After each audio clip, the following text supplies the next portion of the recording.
called Punties, actually. It's called the Punties. So we are back in the studio for the Mind Reel's old-timey radio theater. Yes, we are. Which is awesome.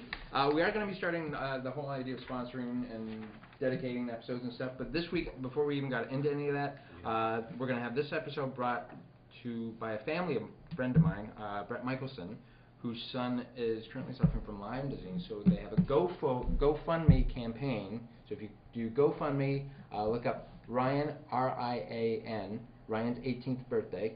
They're trying to raise $45,000. They're already at 39. Sweet. To get him over to Germany, where he is now, to get treatment for this thing. So they're bringing us this episode tonight. If you get a chance to donate, absolutely. If you can just share the post and all that stuff, that'll be great too. Sue, we've got a great story, Sherlock Holmes mystery. We do. And a great cast to fill it out. We sure do. So why don't we do the introduction? The Case of the Dead Adventures. Adventuress. Originally broadcast February 5th, 1945. Right. Written by Dennis Green and Bruce Taylor. Thanks. Denis Green Denis. and Bruce Taylor. Denis and Bruce. So, starting on my left, we're joined by Noah Danby. It's audio. It's audio, so you should say something. Oh, it's audio. It could be video too. It can be video. It could be video as well. Yeah. Yeah, that's good. That's Across you from know him, that. we've got Kristian Bruun. Hello. Next to him, Gabe Grey. Hello. Hello. And joining us from last week's, well, was it last week? No. The week before. 2 weeks ago. Yeah. Rainbow Sun Francks, welcome back. Hi, good to have me. Good to have you. Nice. So why don't we get this story underway, Sue? Yeah. It's gonna be fun. It's gonna be all over the place. It is. On this Yeah. one. Try and keep up. This one will be seen. We're doing. Oh, yeah. We're doing accents. There we go. So, the Michelson family brings you Gabe Grey and Kristian Bruun in the new adventures of Sherlock Holmes. Yes. Woohoo. And now let's look in on the genial Dr. Watson and see what a story he has waiting for us. Good evening, Doctor. Good evening, Mr. Foreman. Take your coat off, and your scarf, and your gloves, your galoshes. Yes, that's it. It's certainly raining cats and dogs tonight. Come and sit by the fire and warm yourself up. Thank you, Doctor. All set for tonight's story? Yes, I'm all set, as you say. Last week, you told us your adventures took place in the south of France. Yes, Mr. Foreman. And if you can imagine yourself basking in the sunshine of the Riviera with Holmes and myself in the early 1900s, perhaps it'll help you forget what a beastly night it is outside. I'd forgotten that already, Doctor. How did your story begin? Simple enough. Holmes and I were staying in Nice when we were visited at our hotel by a young Englishman, the Honourable Reginald Shipton. The boy was in serious trouble and had come to Holmes for help. I'm sure he got it. Oh, he did. Oh. Though in giving it, Holmes was arrested for murder! For murder? Gadzooks. Say, Doctor, how did a thing like that happen to the great Sherlock Holmes? Well, that's just what I'm going to tell you. God! Get to it. The boy had become involved with a rather notorious French lady, Madame Corby. She was much older than he, though I must admit she was a glamorous creature, and the boy's infatuation was understandable. At least I found it so. Oh. Yes, I was stiff.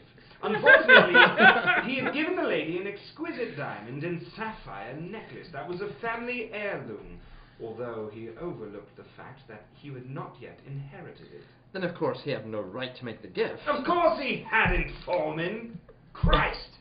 And when his father, Lord Shipton, learned what had happened, he threatened to disinherit him unless he got the necklace back.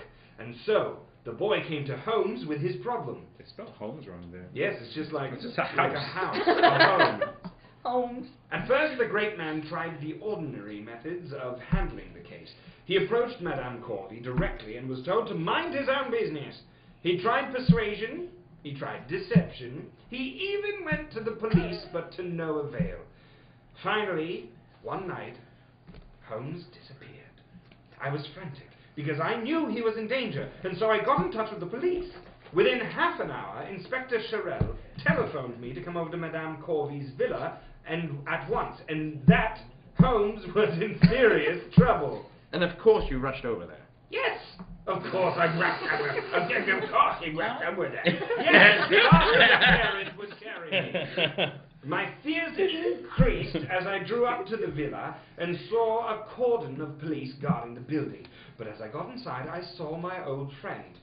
But a cold terror struck at my heart.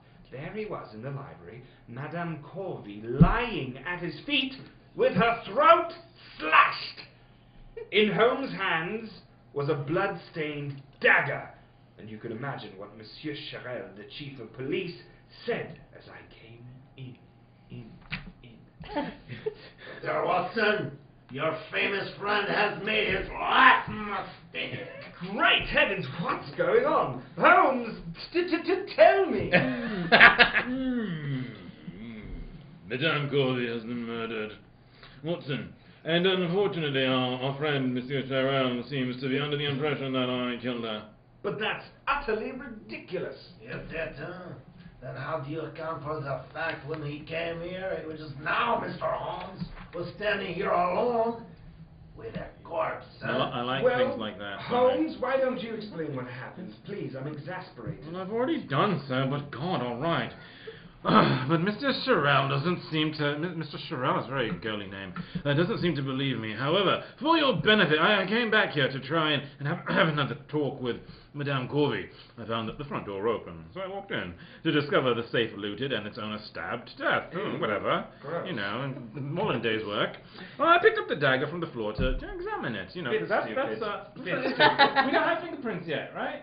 Do we have? Yes, we have finger marks. Oh, we have finger marks. Finger marks. Yeah, because you're on that old-timey detective show, right? What, Sherlock Holmes? Yes, I'm Dr. Watson. Yeah. And as I did so, Monsieur Charel and police came in. I should have thought a great detective like you, Monsieur Holmes, could have thought up a more ingenious lie than that, huh? Take him away to the cité, huh? Come along, monsieur. Tell that policeman to take his hands off you, Holmes. Please. Oh, it's my line. Yes. But I haven't the right to, my dear chap. You see, just before you arrived, Monsieur Charel had arrested me for murder. And there my old friend was, spending the night in custody. It's kind of like a hotel. And I suppose you stayed there right with him, Watson. Well, not for long. It was a bit creepy in that jail. He gave me a, let's say a little job to do. He gave me a job as well. Yes. That's jail for you. That's jail talk. That's jail for you, yeah. Can't go 20 minutes. Well, I know. It was a quick job. Quick jobby. Let me tell you just what happened. The next morning found us in the office of the prefect of police. And there we were, Holmes and I, Inspector Charel, and the various witnesses connected with the case. It was a strange sight as Holmes stood there, defending himself. Quiet!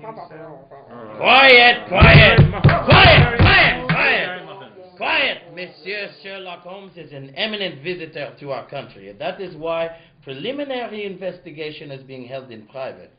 Though he had been caught under extremely incriminating circumstances, let us at least extend him the courtesy of fair hearing. Proceed, Mr. Holmes. You have told us that you were brought here onto the case in the first place at the request of the Honorable Reginald Shipton, am I right? Page 4, dear boy. I'm not very good at the page turning thing. Yes, Monsieur le Prefect. Is the Honorable Reginald Shipton present? Yeah, I'm here, Monsieur the Prefect. Do you corroborate the evidence so far given by Monsieur Holmes? Yes, he's told the truth so far. But if I'd known that he was going to murder Madame Corvey, I'd have strangled him myself. Quiet! Please confine yourself to answering questions. Proceed, Mr. Holmes. What was your next move? Are you snoring? Wake up, Mr. Holmes! Not in my car. You're on trial, dear boy. Mr. Holmes, calm down. Murder trial. Okay, well, what was my next move? Well, that's right, you have to buy the book for that one. To meet Madame Corvey, and try to reason with her. And how did you accomplish this aim? My client informed me that Madame Corvey was giving a large ball. Ooh. She always likes to give large balls. At her villa that night, I suggested that he take my old friend, Dr. Watson, and myself. He's very weak. And myself along with him to meet the lady. And did you meet her? Oh, yes, everyone met her, Mr. LePerfect. We arrived about 8 o'clock to find a crowd of 150 people or more dancing to the music of a string orchestra. A very distinguished gathering, Mr. Shipton. Madame Corvey must be extremely popular. Too confoundedly popular for my liking, Dr. Watson. Rabble, What about this thing called a rim job? Where is shut up, all of you. Pete. Where is Madame Corvey? I should like to meet her as soon as possible. These affairs are not much in my line. Well, I think it's rather gay, if you ask Then me. you must love it. Yes. What are you saying? You like happy things? Yes, very much so. Like this ball. Yes. Love. That you wasn't expecting to see you here. I'm sorry to surprise you. Why don't you introduce me to your friends? Sure. Monsieur de Boncourt, Mr. Holmes, and Dr. Watson. How you doing? How you Very doing? lovely. I'm a big fan, man. Big fan. At the shrine of Venus, I suppose. I don't understand what you're saying. By the way, So much spit coming out of this Yes, guy's mouth. I'm by the thoroughly way, Reggie, hey, I thought you had received a conjure from that Viet. I mean, that told me today. It seems that, you know, I'm afraid we're in a bit of a hurry. Good evening, Monsieur le Duc. you're not jealous, are you, Reggie? Upon my soul, my boy, you're extraordinarily rude to him, if you don't mind me saying so. Reggie! Ah! He's an insufferable old ass, and I can't stand him. I'm sorry. He thinks that because Yvette smiles at him for the moment that he's going to marry her. The Duke is a current favorite, I take it. Monsieur Sherlock Holmes, how are you? I'm afraid I don't know you, monsieur. I changed my accent just to let you know. I'm just gonna go a bit true detective on this. My friend is quite crazy. No! No! But I know you and your friend, Dr. Watson. Oh, you guys have, slipped a little It's one here. only friends, mate. Only friends. Nothing serious, at least. No. Really, I don't remember meeting you at all, sir. This is Monsieur Charel, Inspector of the Sûreté. Distinguished rivals Very over nice my to town If you with don't them. remember him because of that drinking problem. Oh, yes. And what? When distinguished rivals honor my town with their presence, Monsieur Holmes, I make it my business to recognize them. Well, that's a very flattering of you. No, he's Elvis. Not at all. You're not your business. Suppose. Oh, business, no. Oh, dear me, no. On pleasure, monsieur. That's fine. Purely on, let me finish my fucking line. Oh, purely on pleasure. Splendid, huh? Yeah, good You job. will find Madame correspondence and champion, I'm sure. Au revoir, messieurs. Au revoir. A positively charming fellow. Yeah, do you think Delightful accent. Do you think so? Yes. He's just another old fool who thinks Yvette's in love with him. Yeah. There's Yvette now. Come on, I'll introduce you, and then I'll get out of the way. I don't want to talk to her more than I have to. All I want to do is... Yvette! Yvette! Reginald, how nice to see you. I did not know you were coming. I changed my mind. Yvette, I want you to meet my two friends, Mr. Holmes and Dr. Watson. Enchanté, monsieur. How do you do, Mr. Kirby? I mean, Mrs. Kirby. Oh, I'm Oh. extremely glad to meet you, madame. He just took an E, He's so... quite strange. They'd like to speak with you privately, so I'll leave you. I need to know. Reginald, you silly boy, come back here. No, I have to go. He is so young, isn't he? Youth has a charm all of its own, It's monsieur. very uncomfortable for me. But for a woman like myself, I find it a little trying for too long at one time. Spit take. It is more soothing to be with people my own age, like yourself. Go. Awfully nice of you to say so, madame. But I know we're both a great deal older than you are and more experienced. Nonsense. But your friend, he has, how you say, the long face. What is the matter, Mr. Holmes? Oh, he's skinny. A little bit more than just my face is long. Nothing, madam. What are you implying? Then my feet are long. Yes. Yeah. My nose. I've a seen little It's bit. quite stable. Yes. Yeah. It's all of the tower, brought to the base. Line. The line is. You finished burbling. Holmes, nothing, madam. Nothing, madam, except that I'd like to have a little business talk with you. Oh. Yeah. Business? What accent was that? With this music playing? No, your friend shall dance with me. I shall be very proud to take you for a twirl, Madame Corby. Forgive me, madam, and Watson, old chap, but I must insist on this business talk first. Business? You are very tiresome. But, because I like your friend, I will talk business with you. Come and sit over here. Cough blocker. Calm down. You can use her after I'm done. Oh.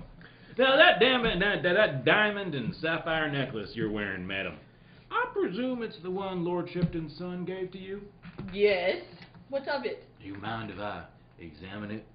Yes, I do. Very much. What are you? A diamond buyer? No, I'm a friend of Mr. Shipton's. He asked me to try and persuade you to return the necklace to him. Straight to the point. The insolent puppy. It is mine. He gave it to me in front of witnesses. He had no right to, madam. It did not belong to him. Then he is a thief, and that is no concern of mine. He made a gift, and I accepted it. Would you consider selling back your gift? No, I would not. Are you sure? Because Reginald would pay a fair price for it. Meaningly sick. Meaningly sick.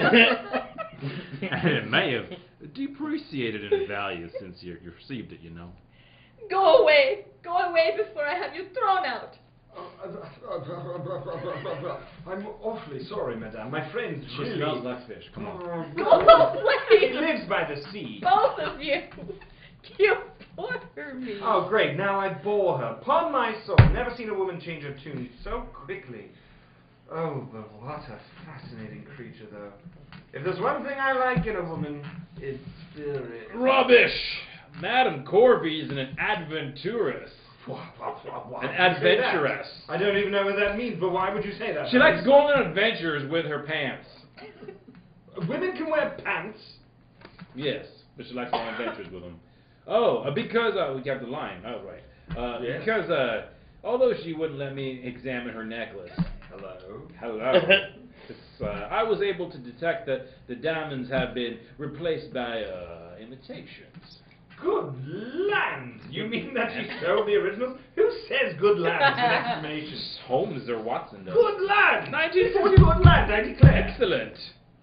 You mean that she sold the originals? Indubitably.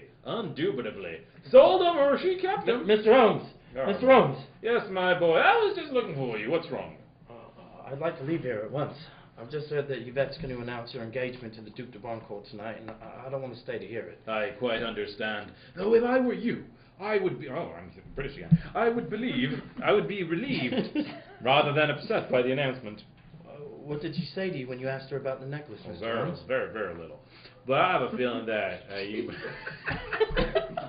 I'm very drunk at this ball. She said very little, but I have a feeling that you might be able to buy back for a reasonable sum. Yeah, but I tried that, and she wouldn't part with it. Turn the page. Try again, my dear boy.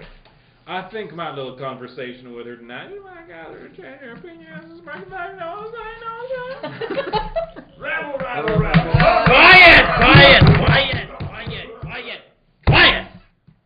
But continue, Mr. Holmes. What happened next?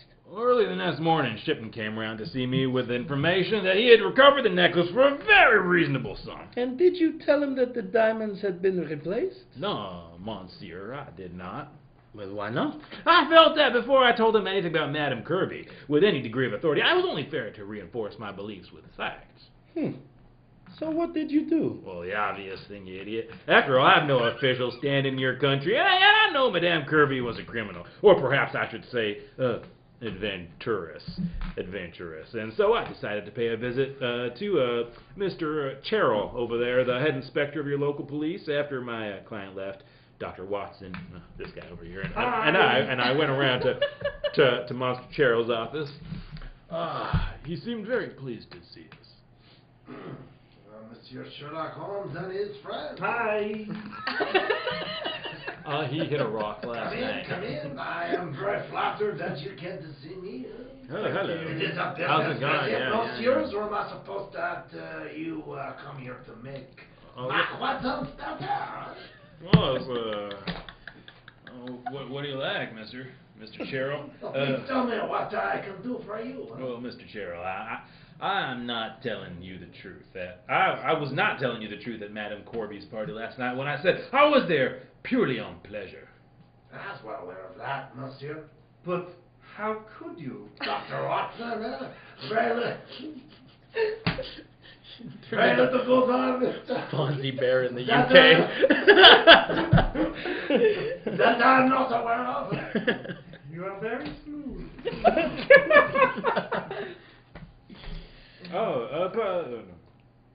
Is it my line? Yeah. Oh, right. I thought you were.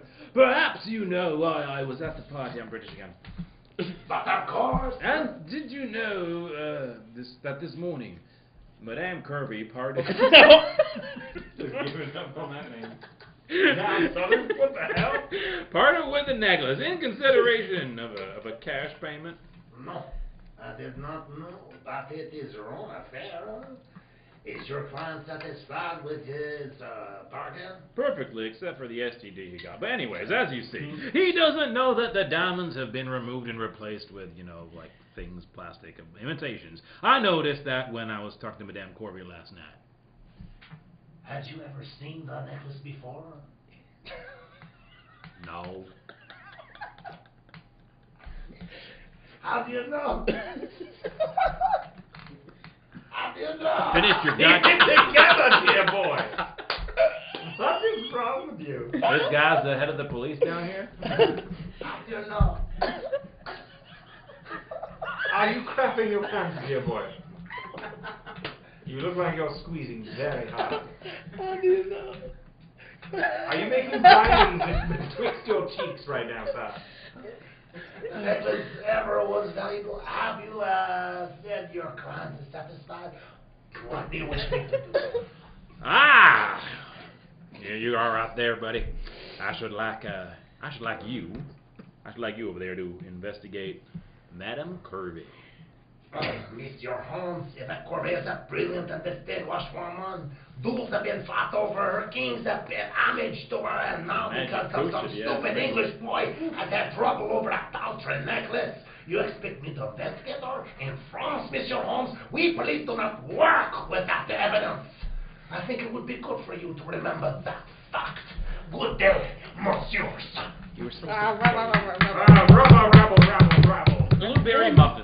And then what happened, Monsieur Holmes, after you had left Inspector Charel's office? Mr. LaPerfect, I was deeply dissatisfied. I knew in my own mind that Madame Corby was guilty, and so I decided to pay her. There is it. Well, why did you go alone? Your friend Dr. Watson had been with you during your previous expeditions. Oh, well, I intended to burgle her safe. You know what I mean? And I'm going to say no I mean every time I say a dirty joke. And I didn't want to incriminate... We are French, of course we know know what you mean, you stupid. Yeah. I don't. Well, I didn't want to incriminate my old friend, this idiot over here, in such a risky proceeding. Hi. Yeah, see that guy? So you admit you went there to burgle the safe? Oh, yeah, Mr. LaPerfect, but of course. But when I got there, someone had rifled the safe before me and murdered Madame Corby. What? Please, tell me exactly what happened. Well, I arrived at the villa just after midnight. Perhaps I should explain the villa is built around a courtyard in such a way that, sort of smashing one of the ground floor windows, there are only two ways in, as there are most places. In a door on the street, and a door at the back which opens onto the beach. And which way had you proposed to try and enter? From the windy, sandy, salty beach. But as I approached from that direction, I noticed a light still burning in the library. So I circled the house to investigate the chances of entering through the front door with the aid of a skeleton key. You know what those things are? They open anything. As I did so, I noticed to my surprise that the door was open just a fraction. Of course, that's all I needed, so I went in. Music sneaks and underscoring dialogue. I tiptoed along the whole way. Everything was quiet. No, wrong music. Suddenly I stumbled over something. It was a body. I struck a match because Charel, you know, he ate the fromage. It was the Duc de Boncourt. At first I thought he was dead, but when I turned him over, I realized he was unconscious. I decided to investigate a little further, so I walked towards the library. I opened the door and I went in.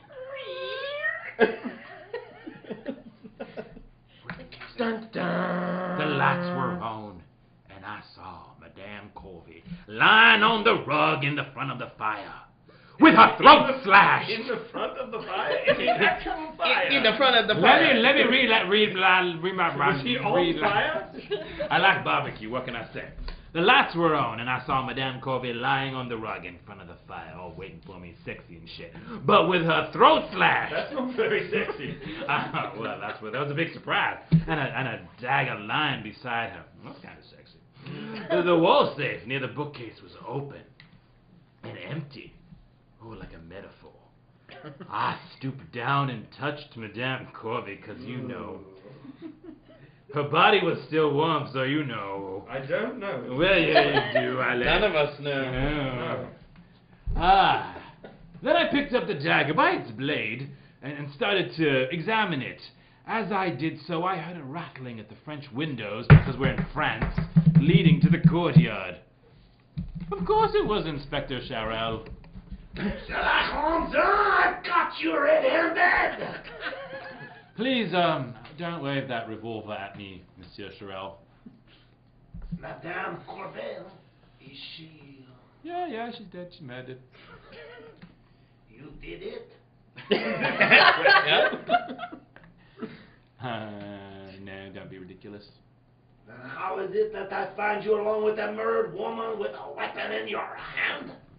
It's very easily explained, actually. I just came here to... Who is that? The Honorable Reginald Chitan.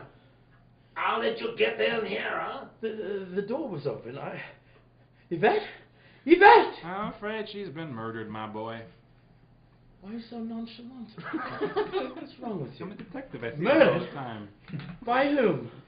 Judge for yourself, monsieur. Holmes! Holmes, you filthy... Scuffle! Don't be a fool! Use a little intelligence! Struggle increased! Ah! Yvette's dead. You killed her. Tabernacle, Monsieur Holmes, before I telephone your friend, Dr. Watson, I must indulge in a slut from Monday. And what's that, Inspector? I arrest you for the murder of Madame Yvette Corvey.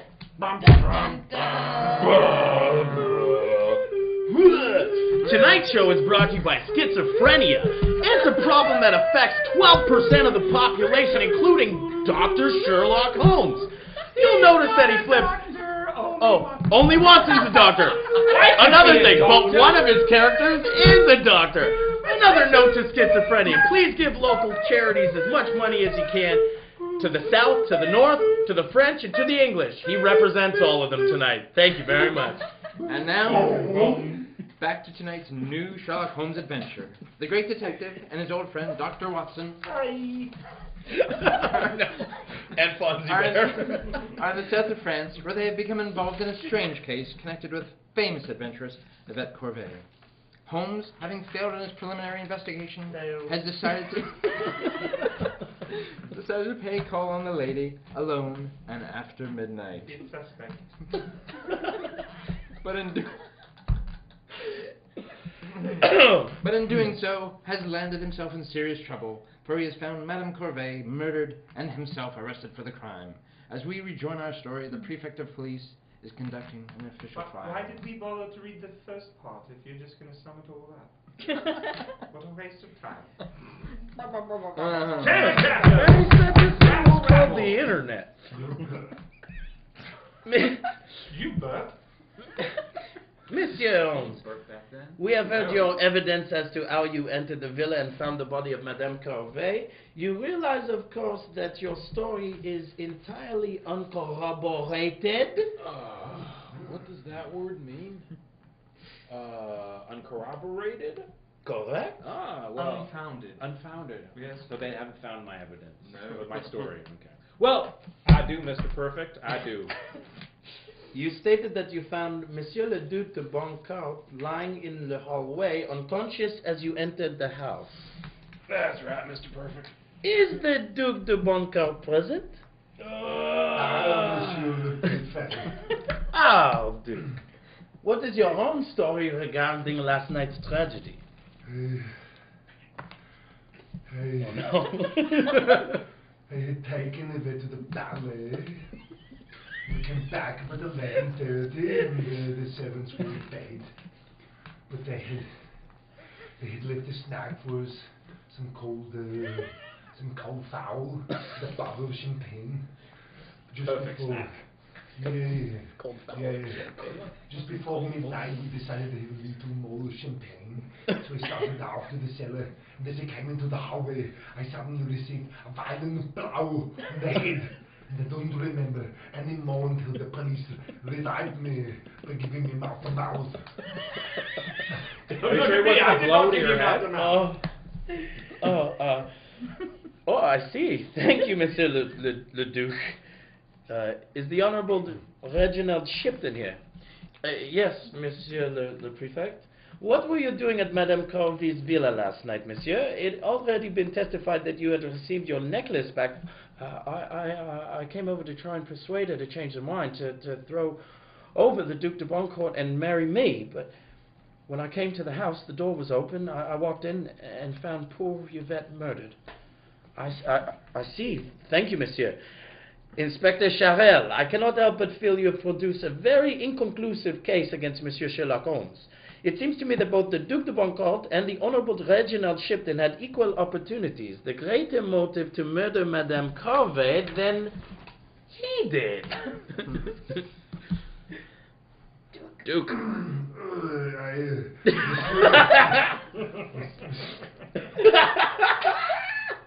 Monsieur Parfait. Parfait? Yogurt. Dessert. A yogurt dessert. Delicious dessert.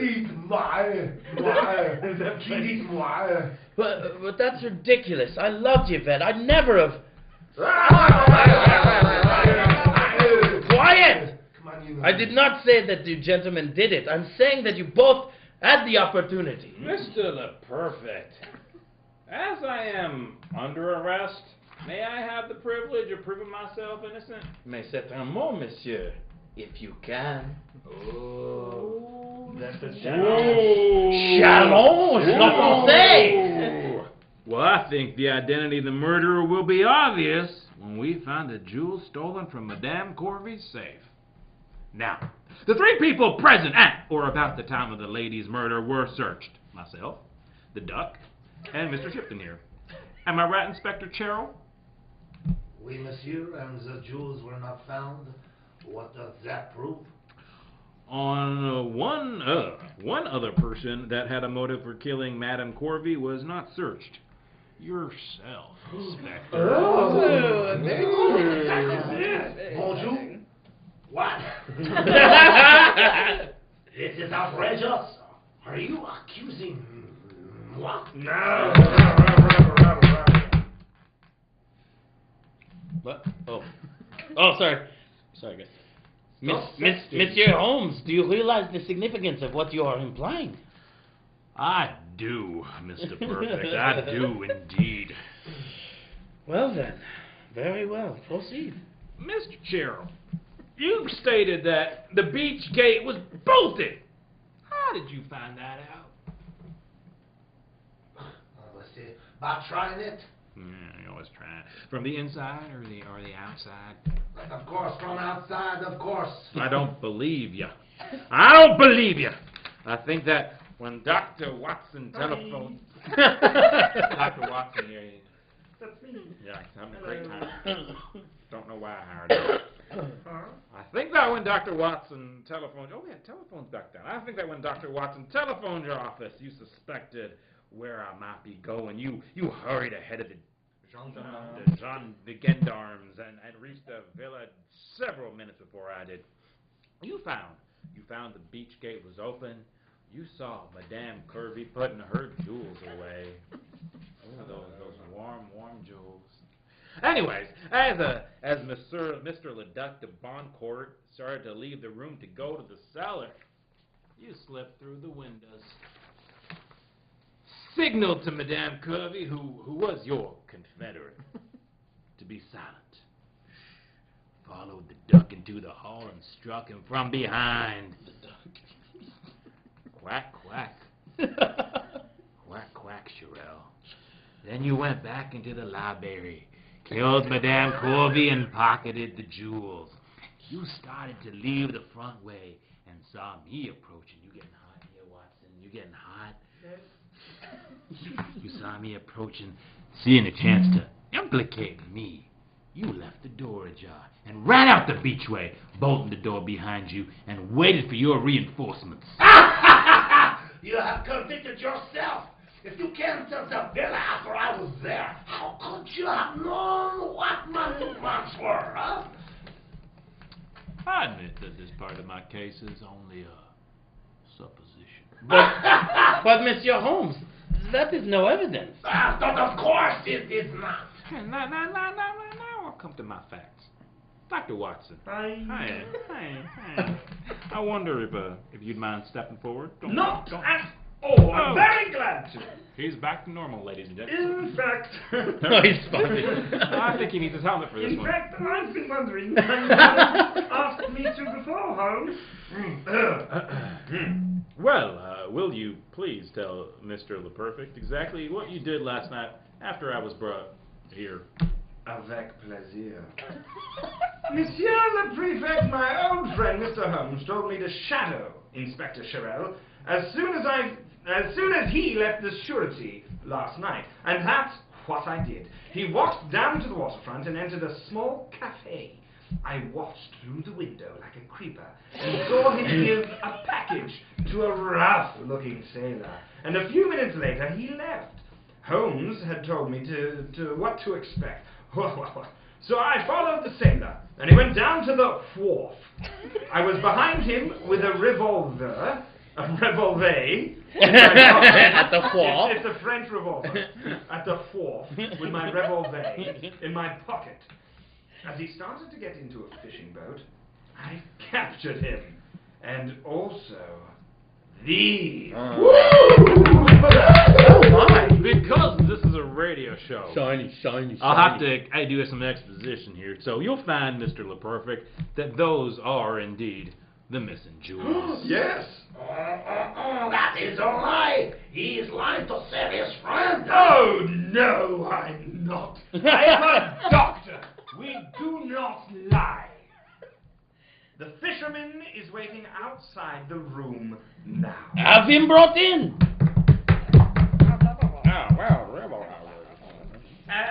Very muffins. Bonjour. Henri Borel has done nothing, only what Monsieur Charel pays him to do, and now he is brought into the charrette like a criminal.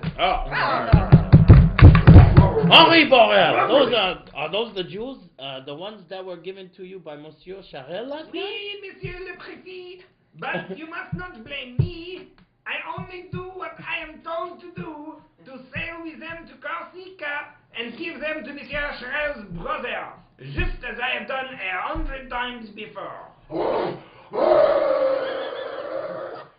He's lying, sir. I've never seen him in my life. And he has an outrageous accent. No, you cannot keep the spittle in your own mouth. Henri Baptiste Borel, born in your own hometown of Ajaccio, Aïe, that have known you since you were a boy? Sacre nom de chien, monsieur. What game did you play? Huh? Mr. Stupid Higgs. person. I hate you. Good detecting. Merci. Yeah, Mr. LePerfect. The dagger on the table in front of you. May I show it to this man? Of course. Great. Please. Do so. I says after a moment, so I'm just going to take a pause. Hurry up and show him the dagger. I'm just checking my Skype. All right, good. That's not a thing yet. All right, okay. May we, that's, Henry Borel, have you, seen this dagger, have you seen this dagger before? May we, of course, I have seen it. My brother maybe. He made this one. Yes. Ah. My brother, he is the finest sword maker in Ajaccio. Yes, c'est bien. He made it for Monsieur Charel. What? Look out! Charel! He's drawing his revolver. Stop him, somebody! Bang! Boom! Oh! Would have got away before you pesky kids! Did you do the Scooby-Doo thing? Yeah. It's radio, people. They cannot see him rip off his mouth. Well, my word. Holmes, Charel solved it for you by simply and very conveniently committing suicide in front of all of us. And we're not that shocked. His brains are sliding down the wall. Seriously, no one's throwing up. His brains are sliding down the wall. I enjoyed that Mr. Scurvy lady, so, you know, I'm all right with it. Oh no, Watson, it was already solved. Thanks to your very excellent sleuthing. I didn't do anything much, Holmes, just what you told me to. I know. By the way, I still don't understand Charel's motive for murdering Madame Corby. Well, it was a combination of motives. Jealousy at her announcing her engagement to the Duck, and her anger at realizing that she had replaced the jewels in Lord Shipton's heirloom without telling them, blah. And Henry Borel made it very clear tonight that they had been in partnership. I mean, how they've been in partnership for years? How many hookers have they killed? I have killed many hookers on the behalf of Inspector Charel. He loves to kill hookers. And take their diamond necklaces. That's all they have. All these hookers, diamond necklaces. Well, I must say, this is one of our most unusual cases. You know, Holmes, for a while, I was afraid you were going to end up in the guillotine.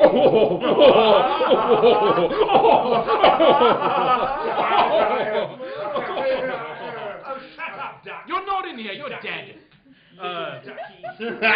Did you really, old fella? Well, by the way, there's a certain poetic justice about this here case. In what way? Did you notice that Charel's dagger has an inscription on the blade? Yes, but I couldn't translate it. I don't speak that frog language. You're an idiot. That's right, you're an idiot. I'm a doctor. Yeah, Not an idiot. well, it said this.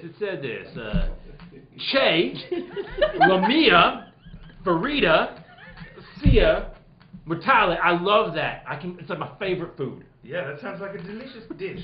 Che, Lamia, Fertita, Sia, Mutale. And what does that mean, Holmes? It means let my wounds be mortal. Like if you eat too many burritos, I really want those wounds to be mortal. What's a burrito? Oh, it's this thing. It's like a wrap. A frap. Wrap?